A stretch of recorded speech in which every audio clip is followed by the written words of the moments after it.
Jadi kalau misalkan diartikan secara sederhananya yang namanya khusyuk itu apa? Gitu kan. Yang namanya khusyuk itu ketika dia melaksanakan sholat, memang tidak ada yang menjadi tujuan.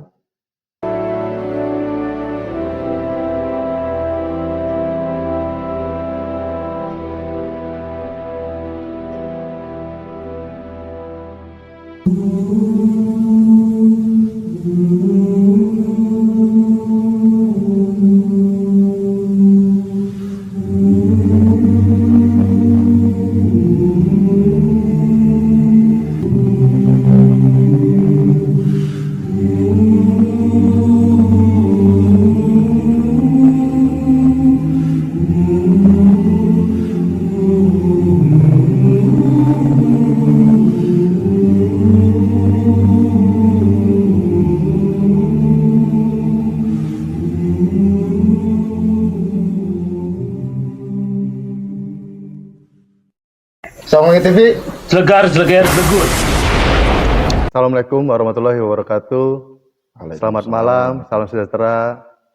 Shalom, Om Swastiastu, Namo Buddhaya, salam kebajikan. Rahayu, rahayu, rahayu. Kembali lagi bersama saya Andri di Saung Langit Channel. Seperti biasa di malam ini podcastnya tentang kajian Kitab Wasiatul Mustafa. Dan sudah biasa juga sahabat yang membawakan kitabnya adalah Pak Kiai Ahmad Bana. Selamat malam Pak Kiai. Selamat malam. Para sahabat yang minggu kemarin itu tentang bab sholat, hari ini pun akan melanjutkan berarti Pak Kiai ya? Masih tentang bab sholat. Nanti akan dijelaskan lebih lanjut sama Pak Kiai Ahmad Bana. Untuk mempersingkat waktu, mangga Pak Kiai untuk dimulai kajiannya Pak Kiai. Bismillahirrahmanirrahim. Assalamualaikum warahmatullahi wabarakatuh. Bismillah, alhamdulillah, wassalatu wassalamu ala rasulillah wa ala alihi wa sahbihi wa mawalah. La hawla wa la quwata illa billah, amma ba'd. Sahabat-sahabat semuanya, semoga kita senantiasa dalam lindungan Allah Subhanahu wa taala. Kita akan melanjutkan kajian Kitab Wasiatul Mustafa. Pada pertemuan yang lalu kita banyak membahas tentang fadilah sholat berjamaah, kemudian sholat tahajud, dan penjelasan tentang sholat itu sendiri. Kita akan melanjutkan. Bismillahirrahmanirrahim. Ya Aliyu idza kabbarta lis-salati fafarrij asabi'aka. Wahai Ali, apabila engkau takbir atau takbiratul ihram ketika melaksanakan sholat, maka renggangkanlah jari-jarimu. Jadi ketika takbir Mas Andri, itu jari-jarinya direnggangkan. Bukan begini, tapi direnggangkan. Warfa yadaika hadzwa mangkibaika. Kemudian diangkat kedua tanganmu sejajar dengan pundak, kedua pundak. Jadi Allah sejajar dengan pundaknya. Jangan sampai lebih. Ini Kanjeng Nabi mengajarkan kepada Sayyidina Ali ketika takbir itu seperti itu. Itu yang pertama. Kemudian wa iza kabbarta fadha' yaminaka la shimalika tahta surratika. Dan setelah selesai takbir, lalu letakkanlah tangan kananmu di atas tangan kiri. Nah, seperti ini. Tahta surratika, di bawah pusarmu. Jadi pusar di bawahnya. Nah, ini yang disampaikan itu kaitannya dengan adab. Walaupun secara tinjauan fikih itu imam madhab bermacam-macam. Ada yang meletakkan di bawah, ada yang meletakkan di atas pusar, ada yang agak ke atas, macam-macam. Ini kaitannya dengan adab melaksanakan sholat.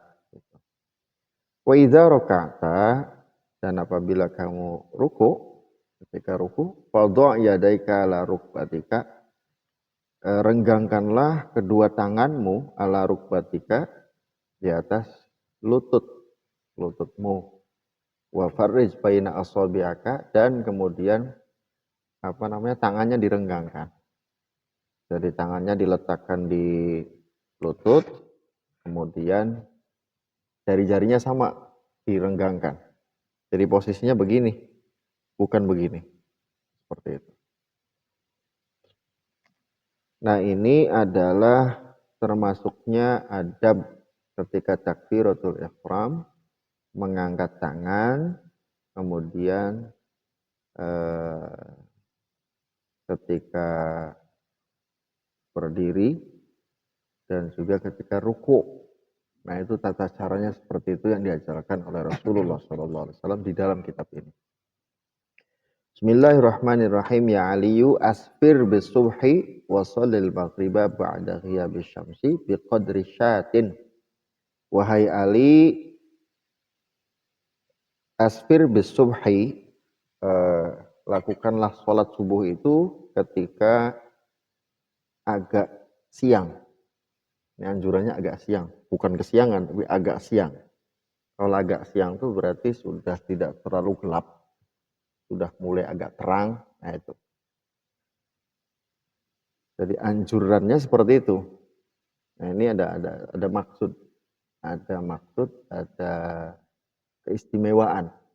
Kenapa kemudian sholat subuh itu dilakukan tidak pada waktu awal, tetapi agak siang, gitu. Ternyata di antara fadilahnya itu adalah waktu subuh itu adalah waktu di mana peralihan antara malaikat penjaga malam dan malaikat menjaga pagi. Nah, peralihannya itu di posisi itu, gitu. Di posisi ya yang gelap dan agak siang. Ya, gelap dan agak siang. Jadi makanya Kanjeng Nabi itu mengajarkan sholat subuh itu waktunya ya agak mulai terang. Kemudian washolil maghriba ba'da ghiyabis syamsi biqadri syatin. Dan sholat maghriblah sesudah surupnya matahari, terbenamnya matahari, sekira seperti orang yang memerah susu.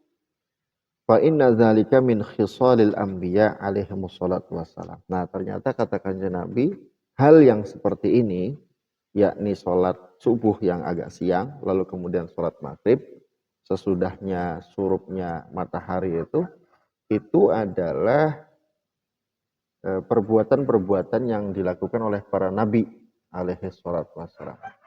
Jadi nabi-nabi terdahulu itu kalau sholat subuh, sholat maghrib seperti itu.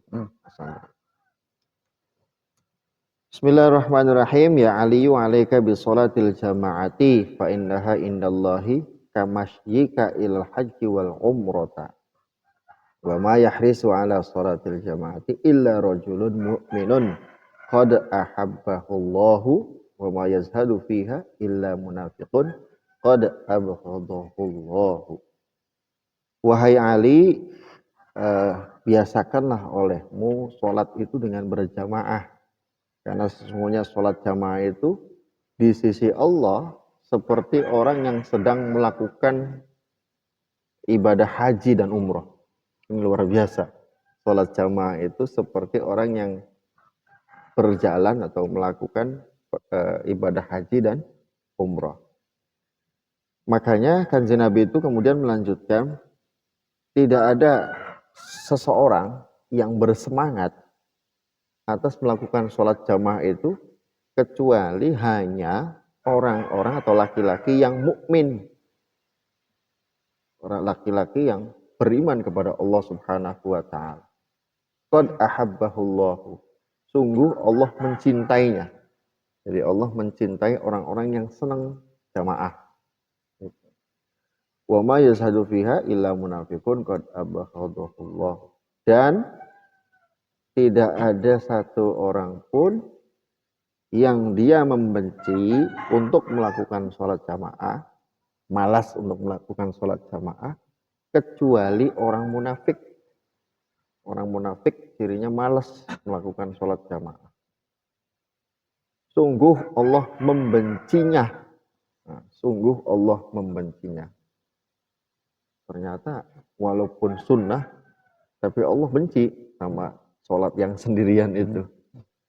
Makanya sholat jamaah itu sesuatu sunnahnya itu betul-betul muakkad. Artinya sangat dianjurkan sekali dalam menjalankan sholat jamaah itu. Nah ini penting sekali dalam rangka untuk menguatkan umat sebetulnya. Makanya kalau misalkan kita pahami, kenapa sih sebetulnya Kanjeng Nabi sampai berbicara seperti itu dalam urusan sholat jamaah? Ya, ternyata yang bisa menjadi tolak ukur kuat atau tidaknya umat Islam, salah satunya dilihat daripada jamaahnya. Kalau misalkan jamaahnya rame, jamaahnya banyak, berarti penduduk di sekitar situ kesadaran akan beragamanya baik. Begitu. Tapi kalau misalkan ternyata di masjid, di musola, itu sepi jamaahnya, ya berarti sudah mulai menurun. Gitu. Nah makanya ayo, karena jamaah ini menjadi tolak ukur kita, maka ya kita harus betul-betul mengajak sahabat-sahabat kita semuanya untuk senang melakukan sholat jamaah. Di samping banyak sekali fadilah yang didapat yang sudah disampaikan, yang sudah dijelaskan. Di samping itu juga ada keistimewaannya itu adalah ketika ada orang yang kemudian berjamaah itu pasti ada saling sapa gitu kan, ada saling silaturahmi, saling bertanya setelah selesainya atau sebelumnya kan begitu. Nah ini akan mempererat persaudaraan di antara umat Islam. Jadi manfaatnya banyak sekali. Nah zaman sekarang mungkin ya masjid itu ramai kalau sholat Jumat aja Mas Andre. Kalau misalkan pada sholat-sholat yang lain, apalagi sholat subuh, waduh sudah mulai sepi, mengenaskan. Kadang-kadang yang terjadi yang azan sendiri, yang qomat sendiri, jadi imam sendiri. Itu sudah mulai terjadi hal yang semacam itu. Nah ini. Makanya kenapa? Sampai Allah mengistimewakan orang yang istiqomah dalam sholat jamaah itu. Ya karena begitu. Sampai melewati Syiratul Mustaqim itu seperti petir yang menyambar gitu kan. Itu kan luar biasa. Dan banyak fadilah yang lain. Nah itu Mas Andri. Ini berarti balik lagi ke sholat jamaah tadi ya. Bismillahirrahmanirrahim. Ya aliyu ahabbul ibadi ilallah ta'ala abdun sajidun yaqulu fi sujudihi rabbi inni zalamtu nafsi faghfir li zambi fa innahu la yaghfiruz dzunuba illa anta. Wahai Ali, kata Kanjeng Nabi, ahabbul ibadi ilallah ta'ala, orang yang paling dicintai oleh Allah Ta'ala adalah hamba yang ketika sujud di dalam sholatnya, di dalam sujudnya itu, dia mengucapkan apa? Rabbi inni zalamtu nafsi faghfirli zambi fa innahu la yaghfiruz dzunuba illa anta. Jadi ketika sujud itu ada bacaan yang lain selain subhana rabbiyal a'la wa bihamdi. Nah ini adalah bentuk pengakuan seorang hamba kepada Allah Subhanahu wa taala ketika sujud bahwa dia ini banyak dosa.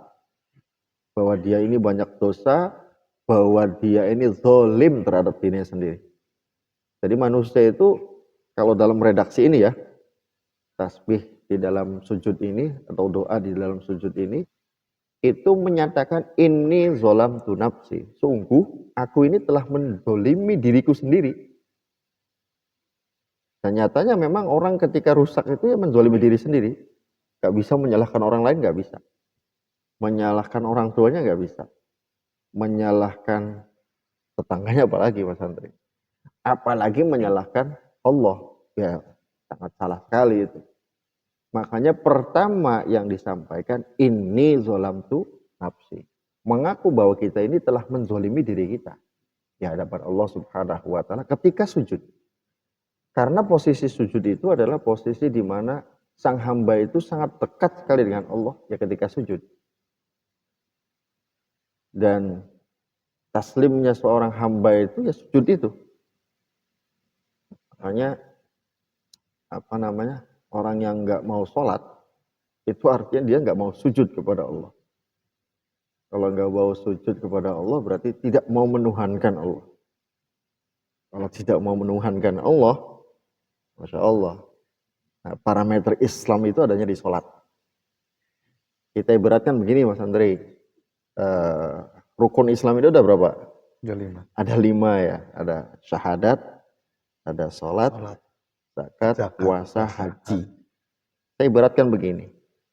Nah ini. Rukun Islam itu ketika misalkan 5-5-nya digenggam, maka kuat. Syahadat sudah, sholat sudah, zakat sudah, puasa sudah, haji semua. Lengkap sudah rukun Islamnya. Dia menjadi orang Islam yang sempurna melaksanakan rukunnya.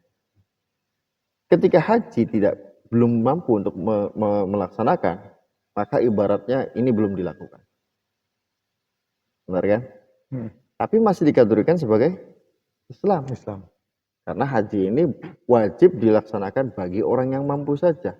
Bagi orang yang tidak mampu, berarti belum wajib untuk melaksanakan haji. Kemudian puasa. Ya. Orang tidak puasa bisa jadi masih dikategorikan sebagai Islam. Walaupun termasuk ke dalam orang yang fasik. Orang yang rusak. Ya. Karena puasa itu kan wajib. Puasa Ramadan yang dimaksud. Begitu pula dengan zakat. Nah, ini kalau sudah zakat, nah, sudah mulai renggang ini. Ini zakat itu penting, Mas Andri. Makanya jajirnya dengan sholat ya. Sholat, zakat. Karena yang memperkuat Islam setelah sholat itu ternyata zakat dulu. Bukan puasa, tapi zakat dulu. Yang notabene hubungan antara manusia dengan manusia. Begitu. Jadi sangat memperkuat sekali. Kalau ini belum zakat, nah zakat ini kan ada kategorinya.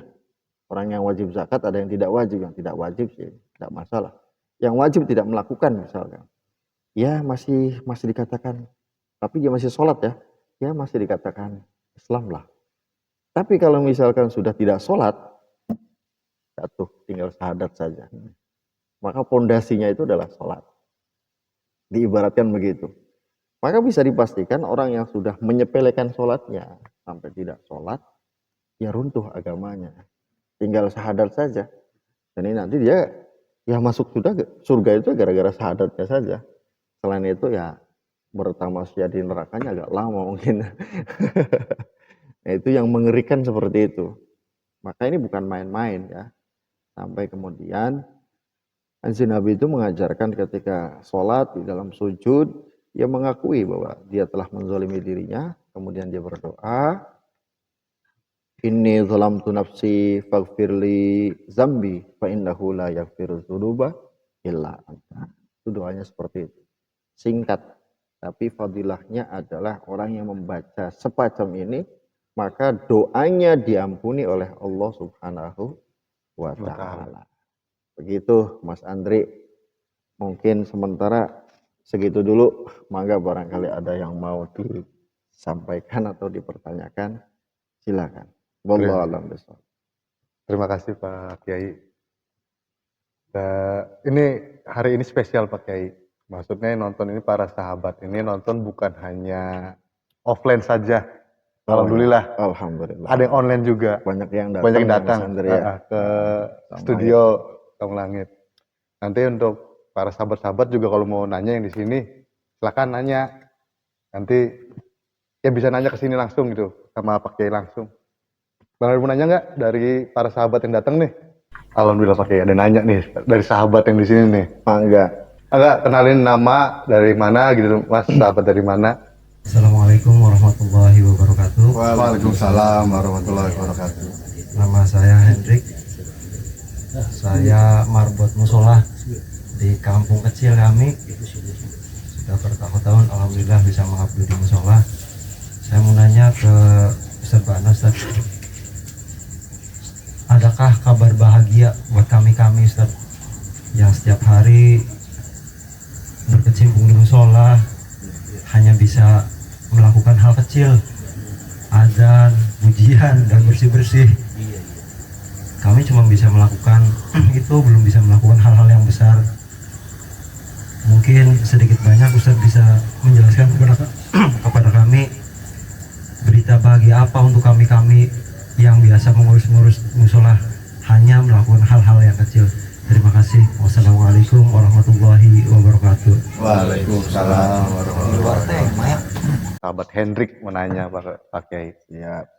Langsung dijawab bagaimana? Langsung dijawab aja Pak Kiai. Oke. Ya, itu Mas Hendrik itu dari Cangkol. Dari Cangkol. Marbot Nurrahim. Sahabat kita nih dari Cangkol. Sahabat Saung Langit ini baru kesini ya Mas Hendrik ya. Ya, tadi pertanyaannya sangat bagus sekali. Sangat baik sekali untuk memberikan semangat ya. Biar tambah semangat. Kalau ada yang ngomong macam-macam tidak dihiraukan gitu kan. Itu betul Pak Kiai. Ya. Jadi ada satu golongan, orang-orang 7 golongan yang ketika mahsyar itu tidak mendapatkan perlindungan kecuali ada 7 golongan. Di antara dari 7 golongan itu adalah rajulun ta'allukun bil masajid. Orang yang hatinya kecenderungnya itu ta'alluqnya kepada masjid terus. Mungkin masjid bisa diartikan juga musola ya. Jadi di hatinya itu ya rindunya ke masjid, lagi ke masjid, lagi ke musola, lagi begitu. Nah, yauma la zilla illa zilluh. Ketika di mahsyar itu tidak ada perlindungan dari Allah, tidak ada perlindungan dari siapapun kecuali hanya perlindungan Allah. Dan yang dilindungi oleh Allah Subhanahu wa taala ketika di mahsyar adalah pemuda yang hatinya kecondongannya kepada masjid. Itu bisa digambarkan mungkin hanya sebatas dia jamaah. Apalagi sampai beres-beres ya. Iya, nyapu sehingga bersih, ngepel, ngecat apa segala macam ya. Ya itu sudah lebih daripada luar biasa Mas Hendri. Jadi bisa dipastikan ya masuk surga. Pasti itu. Dan banyak kisah itu, banyak kisah. Orang yang jamaah itu banyak kisah. Banyak kisah. Di mahsyar itu yang paling tampak dari umat Kanjeng Nabi itu adalah orang-orang atau golongan satu kaum yang begitu luar biasa. Mukanya itu bermacam-macam. Ada yang bercahaya seperti bulan, ada yang bercahaya seperti matahari. Itu luar biasa. Nah, orang yang bercahaya seperti bulan, konon katanya mereka ini adalah orang-orang yang ketika terdengar suara azan, dia langsung bergegas maju atau bergegas menuju kepada masjid. Ada lagi satu golongan, satu kaum yang mukanya bercahaya seperti matahari. Bayangkan seperti matahari gimana itu? Mukanya itu terang benerang. Ternyata setelah ditanyakan oleh malaikat, siapa kalian ini? Kaum yang mukanya seperti matahari ini. Ternyata mereka ini menjawab, kami ini mendengarkan azan sudah di dalam masjid. Hari Marbot kan tukang azan ya. Undangi uang malahan.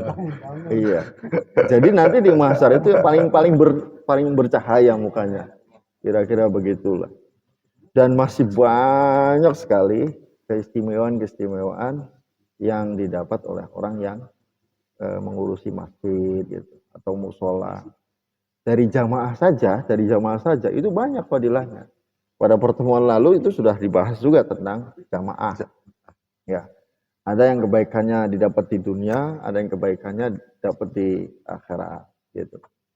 Kalau misalkan sedikit kelas balik mungkin ya, supaya ingat itu ternyata ketika orang yang membiasakan diri sholat jamaah itu mendapatkan 5 perkara, Mas Hendrik. Apa itu? Yang pertama la yusibuhu fakrun fid dunya. tidak bakalan menemukan kefakiran di dunianya. Aslinya begitu, aslinya. Aslinya begitu. Jadi kalau orang-orang yang biasa jamaah itu aslinya itu nggak bakalan fakir di dunianya. Karena ini jaminan dari Rasulullah. Yang kedua, Allah akan mengangkat siksa daripada kuburnya. Nggak bakalan disiksa kuburnya. Kemudian yang ketiga, dia akan menerima buku catatan amal dengan menggunakan tangan kanan, melewati Shiratal Mustaqim seperti petir yang menyambar. Yang kelima, dia akan dimasukkan oleh Allah Subhanahu wa taala ke dalam surga bila hisabin wala azabin, tidak akan dihisab dan tidak akan diazab.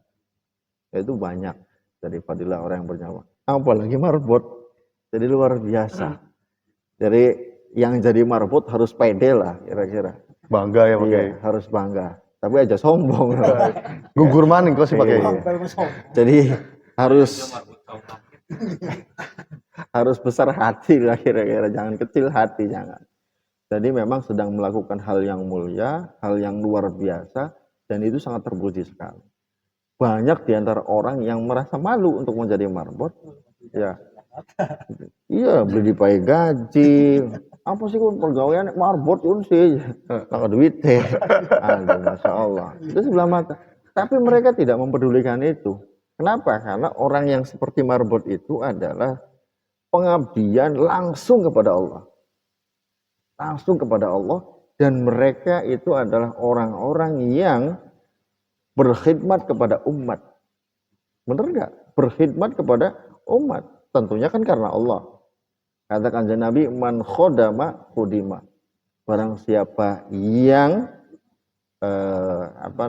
membantu dalam urusan keumatan, maka dia akan diladeni sama Allah.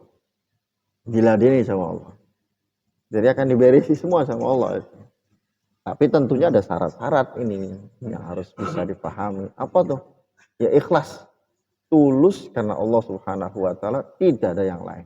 Bukan karena pengen pujian, pengen apa dan sebagainya. Tidak sama sekali. Gitu Mas Hendrik.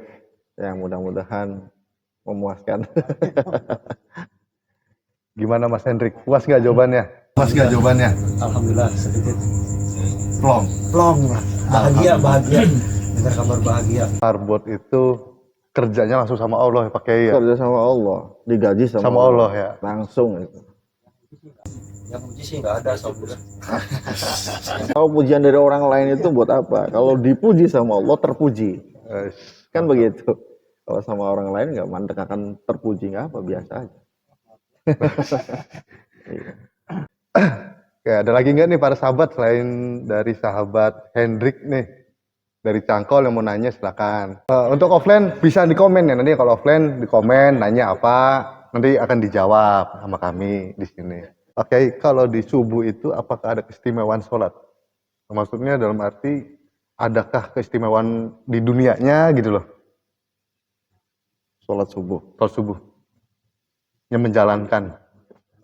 Ya, sholat subuh ya luar biasa. Pokoknya sholat wajib itu semuanya mengandung keistimewaan sendiri. Dan itu ada sejarahnya. Ada sejarahnya. Apa itu maksudnya ada sejarahnya?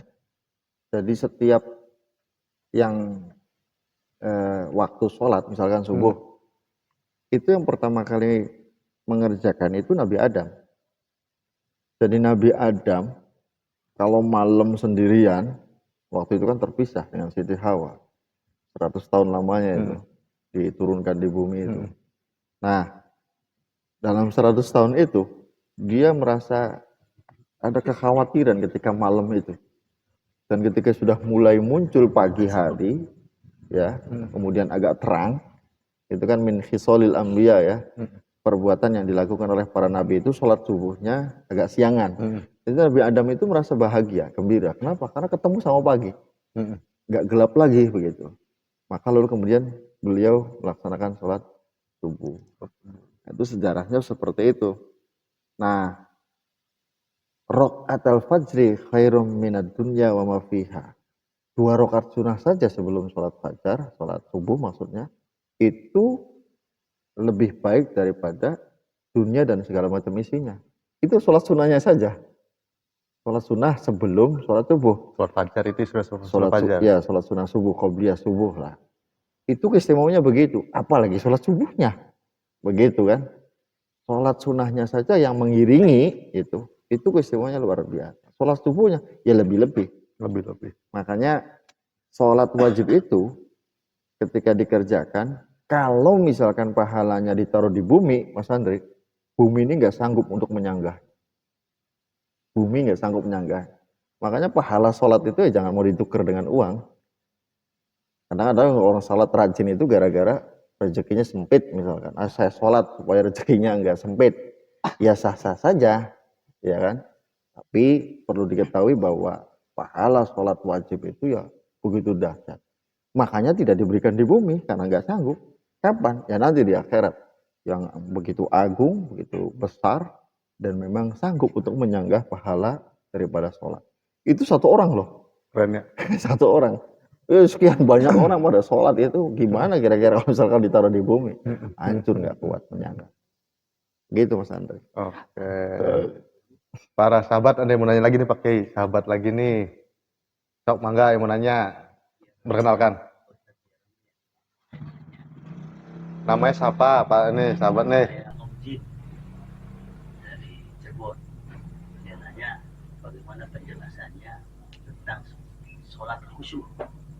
Karena di dalam Al-Quran itu ada qad aflahal mu'minun alladzina hum fi sholatihim khusyu'un. Minta penjelasannya yang dimaksud dengan khusyuk itu yang bagaimana? Secara detail ya. Itu saja. Terima kasih. Terima kasih ya. Pertanyaan saya. Assalamualaikum warahmatullahi wabarakatuh. Waalaikumsalam warahmatullahi wabarakatuh. Jadi sholat khusyuk Mas Sholat Andri. khusyuk. Ini mudah-mudahan yang bertanyanya sholatnya sudah khusyuk mudah-mudahan. Amin, amin. Ya mudah-mudahan yang sudah bisa khusyuk. Ya kita sama-sama belajar sedang khusyuk ya. Begini, jadi kalau misalkan diartikan secara sederhananya yang namanya khusyuk itu apa? Gitu kan? Yang namanya khusyuk itu ketika dia melaksanakan sholat, memang tidak ada yang menjadi tujuan kecuali Allah. Tidak ada tujuan kecuali Allah. Termasuk ketika melaksanakan sholat, tidak ada embel-embel yang lain. Tidak punya keinginan yang lain, lillahi ta'ala. Ini pertama konsepnya tentang tujuan dia melaksanakan sholat dulu. Ya. Tujuan dia melaksanakan sholat, ya pokoknya lillahi ta'ala, karena Allah memerintahkan sholat, lalu kemudian dia sholat. Nah, kalau khusyuk itu lebih dari itu. Artinya, secara niat sudah lillahi ta'ala, dan kemudian melaksanakan sholat, di samping, sholatnya itu ya betul-betul tawajjuh ilallah. Menghadap kepada Allah. Gitu. Apa sih makna daripada tawajjuh itu? Makanya di pembahasan yang lain dalam urusan ibadah itu, orang yang ibadahnya sudah sangat baik disebut dengan ihsan. Anta'budallaha ka'annaka tarahu fa illakum tarahu fa innahu yara. Nah, kuncinya di sini. Ternyata khusyuk itu adalah pilihannya dua. Ketika melakukan sholat, dia seolah-olah melihat Allah. Ini seolah-olah. Kalau seolah-olah ya bukan secara zahir, bukan secara kasat mata. Tetapi batin ini betul-betul meyakini bahwa Allah sedang bersamanya. Batin ini meyakini, menyadari betul bahwa Allah sedang bersamanya. Menyadari dengan memahami beda ya.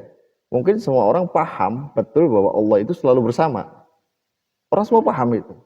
Tapi menyadari bahwa kita ini sedang bersama, itu belum tentu. Ini kita sadar betul nih bahwa kita sedang bersama dengan Allah. Nah, itu khusus sama begitu. Pilihannya dua, melihat Allah atau dilihat Allah. Kalau nggak bisa melihat Allah, paling tidak kita merasa sedang dilihat oleh Allah. Begitu. Jadi maka nuansanya akan berbeda sholatnya itu sendiri. Makanya kalau misalkan kita review dalam pembahasan yang lalu, ada satu hal yang pokok yang harus kita hadirkan ketika melaksanakan sholat itu ya musyahadah. Makanya rukun Islam yang pertama itu adalah syahadat. Syahadat. Syahadat itu apa sih? Persaksian. Persaksian kepada siapa? Persaksian kepada Allah, persaksian kepada Rasulullah. Sholat itu ternyata interaksi kita kepada Allah, interaksi kita kepada Rasulullah SAW. Buktinya apa? Ada sholawat di dalam sholat itu. Maka interaksinya kepada Allah, interaksinya kepada Rasulullah SAW. Maka karena kita ini sedang berinteraksi dengan Allah dan berinteraksi dengan Rasulullah SAW, akan sangat hambar ketika tidak merasa sedang bersama begitu. Makanya harus menyaksikan syahadah, musyahadah nuansanya namanya seperti itu. Maka ya secara secara implementasi ketika Allahu Akbar dari mulai pertama kali takbiratul ihram itu, ya kita ini betul-betul tenggelam di dalam lautan keilahian. Artinya sudah betul-betul menghadap Allah, bersama dengan Allah, lalu kemudian kita betul-betul fokus. Makanya ketika sebelum melaksanakan sholat itu ya kita harus bentengi dulu itu agar bisa khusyuk. Makanya disunahkan untuk membaca surat An-Nas gitu ya. Baca surat An-Nas dulu gitu kan. Setelah baca surat An-Nas, kemudian ada doanya supaya ditetapkan oleh Allah dalam menjalani agama Allah gitu. Nah itu. Jadi ketika takbiratul ihram yang ada hanyalah Allah, kita bersama dengan Allah, Allahu Akbar ya benar-benar membesarkan Allah, maha besarkan Allah, sampai kemudian dalam bacaan-bacaan yang ada di dalam sholat itu sendiri. Bacaan sholat itu adalah bentuk daripada interaksi yang begitu dahsyat. Dari takbiratul ihram sendiri, kemudian doa iftitah, isinya apa sih kan begitu? Itu kan dahsyat gitu kalau misalkan kita meresapi dan kita betul-betul seolah-olah sedang bicara, berkalam dengan Allah Subhanahu wa Ta'ala, ya buru-buru kepikiran jangan asam Mas Andri. Jadi betul-betul full kepada Allah, merasa dengan Allah Subhanahu wa Ta'ala. Maka ini hal yang semacam ini harus dilatih. Makanya dalam tinjauan fikih sih minimal yang namanya khudur itu ketika takbiratul ihram saja. Allahu Akbar, minimal ketika Allahu Akbar ingat sama Allah. Kesanakannya mula wassalam. Kalau Imam Ghazali di tempat-tempat tertentu paling tidak ya harus betul-betul khudur juga. Contoh misalkan di bacaan surat Al-Fatihah ada iyyaka na'budu wa iyyaka nasta'in, itu harus khudur juga. Artinya minimal di tempat-tempat itu kita khudur. Iyyaka itu ya betul-betul kita ngomong kepada Allah, hanya kepadamu ya Allah kami menyembah dan hanya kepadamu ya Allah kami meminta pertolongan. Jadi betul-betul kita berhadapan begitu di sana. Kemudian tempat yang lain juga misalkan ketika membaca Assalamu alayka ayyuhan nabiyyu wa rahmatullahi wa barakatuh. Siapa yang kita salami? Itu Kanjeng Nabi. Maka kita pun harus hudur di situ. Menghadap Allah dan juga menyampaikan salam kepada baginda Rasulullah SAW. Jadi nanti nuansanya ada. Minimal tempat-tempat itulah. Minimal tempat-tempat. Kalau ya pengen belajar sih 1 rakaat kira-kira khusyuk, gak bisa ya tambah sudah bisa ya tambah 2 rakaat. Sudah bisa tambah 3 rakaat dan 4 rakaat. Tapi di intinya sih sebetulnya kelalaian itu adalah yang disebut dengan khoflah, lupa. Khoflah itu dia tidak menyadari bersama dengan Allah. Namanya begitu. Dia tidak menyadari bersama dengan Allah. Khoflah namanya. Nah ketika sholat itu sering terjadi begitu. Bacaannya sih iya dibaca. Ingat gitu. Nah, tapi belum tentu dia sedang merasa bersama dengan Allah begitu. Nah, maka bagaimana? Ya ketika khoflah ya namanya juga khoflah. Lagi sedang tidak ingat. Tapi ketika dia menyadari bahwa dia telah khoflah, ya kembali lagi ingat, menyadari bahwa dia sedang bersama dengan Allah. Begitu. Ya kelasnya kita, kelasnya Sayyidina Ali saja itu dulu pernah ada kayak semacam sayembara ya yang dilakukan oleh Kanjeng Nabi kepada sahabat-sahabatnya. Siapa yang sholatnya bisa khusyuk, kata Kanjeng Nabi, akan diberikan hadiah. Itu berlomba sahabat. Nah, Sayyidina Ali itu ya hampir lulus itu. Hampir lulus 2 rakaat itu. Ternyata di akhir kebayang hadiah gitu. Dan dia jujur, ternyata ada kebayang hadiah, nggak bisa khusus sampai selesai. Itu mananya apa? Kelas sahabat yang berjumpa langsung dengan Rasulullah, kadarnya seperti itu. Lah kita bagaimana? Ya lumayan, ingat juga lumayan. Tapi bukan berarti kemudian menisbikan bahwa kita nggak mungkin bisa khusyuk, bukan. Khusyuk itu adalah sebuah tujuan yang harus selalu berproses dan berproses jangan pernah henti begitu. Adapun hasilnya seperti apa, itu ya betul-betul anugerah yang datang dari Allah Subhanahu wa taala. Begitu. Sampai Sayyidina Ali itu terpanah Mas Andri. Kalau panah itu kan bentuknya begini ya. Yang depannya itu kan ketika dicabut ya pasti daging yang sudah masuk itu ke bawah. Itu dicabut ya dia nggak sanggup. Tapi ketika dia sholat, dicabut tuh nggak kerasa. Itu luar biasa. Itu saking khusyuknya. Jadi bayangkan rasa sakit pun itu tidak terasa. Hilang. Rasa sakit itu hilang. Kalau para materi seperti ini, gimana kira-kira? Mampu tidak kita seperti itu? Kadang-kadang, ya mohon maaf, kita sedang sholat Allahu Akbar, ada kecoa lewat aja udah keder. Ya, ada kecoa lewat, ada.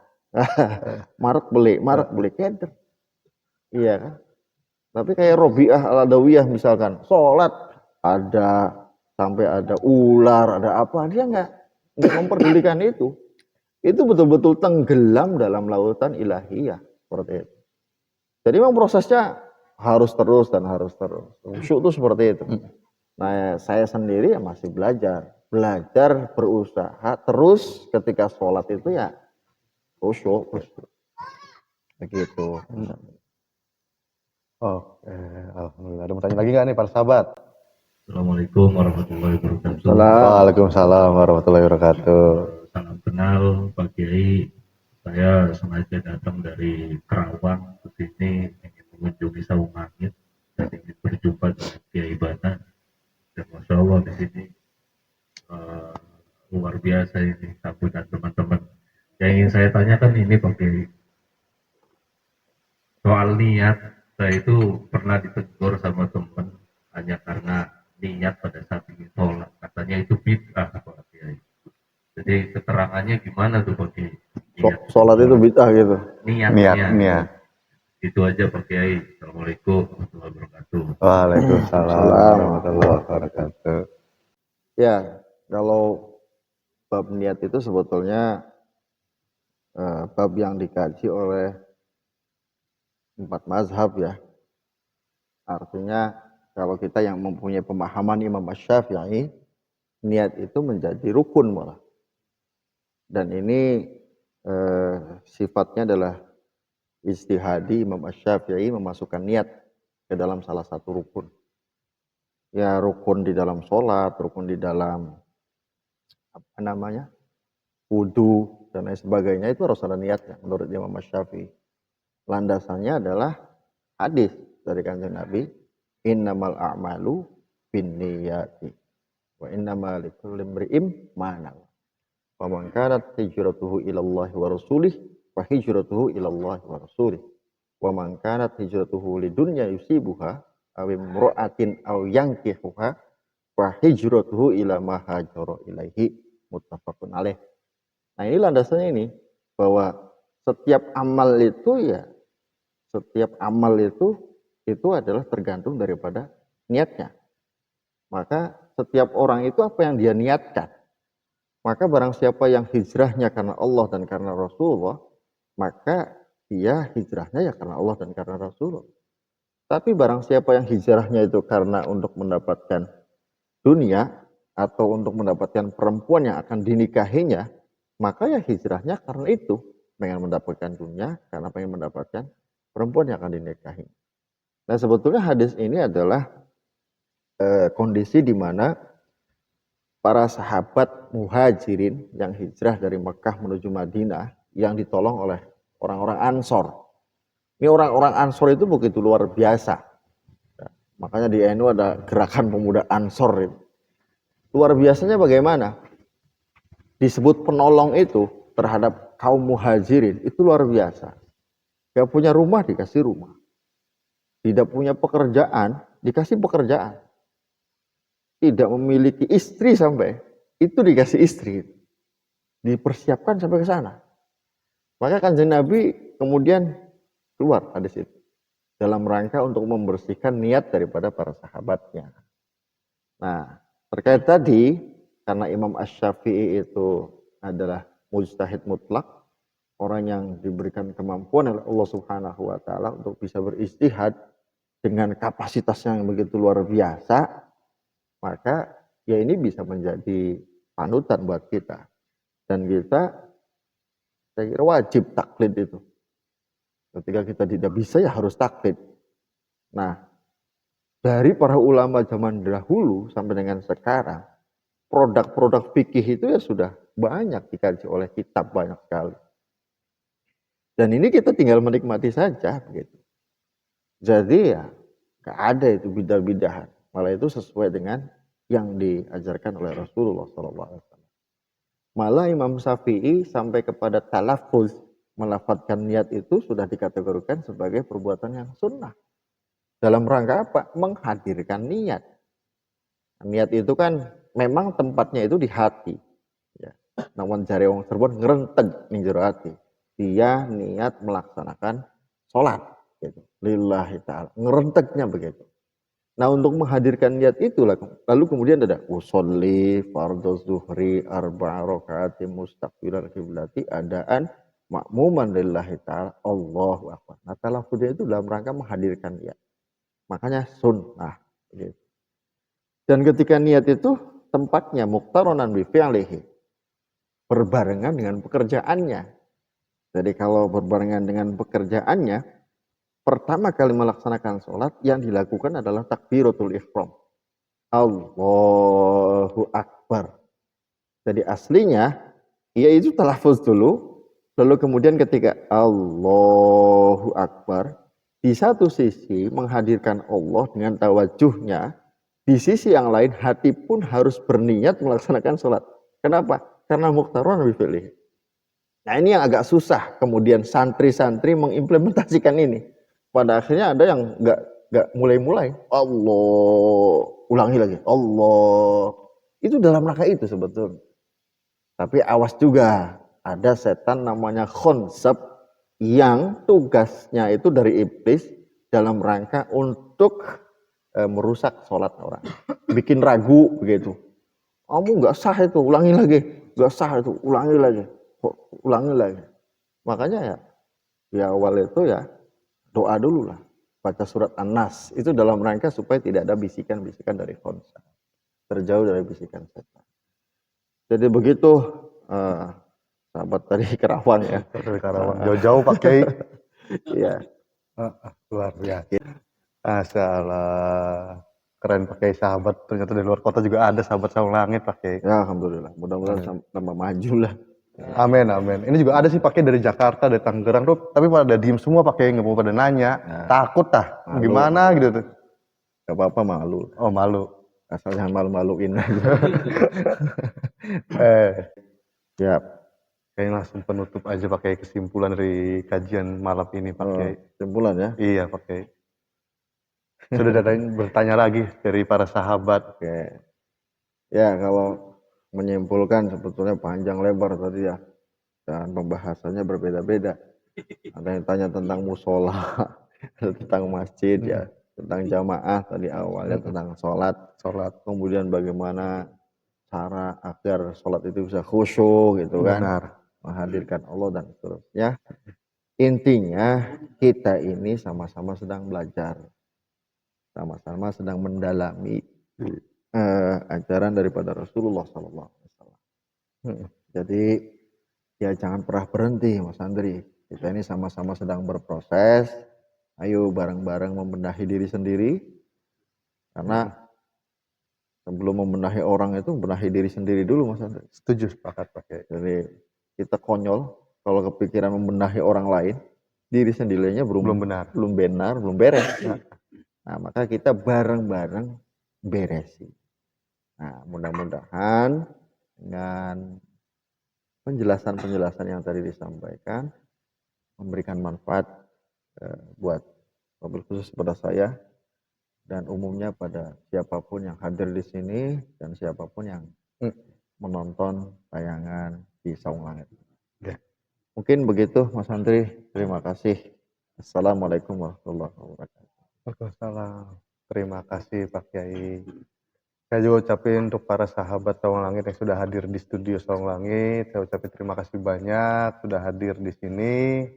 Dan terima kasih juga untuk sahabat Saung Langit yang setia menonton channel Saung Langit ini. Untuk setiap hari Jumat akan diadakan istighosah seperti biasanya. Sahabat-sahabat yang di luar kota atau yang di Cirebonnya sendiri mau datang, mangga. Nanti alamatnya ada di bawah, nanti ada alamatnya, alamat studio Saung Langit TV-nya, dan juga barangkali para sahabat yang mau ikut istighosah di luar studio Saung Langit ada di rumahnya Pak Kiai di setiap hari Selasa malam Rabu istighosah dan salawatan di Kamis malam Jumat. Dari saya, akhir kata itu saja. Assalamualaikum warahmatullahi wabarakatuh. Waalaikumsalam.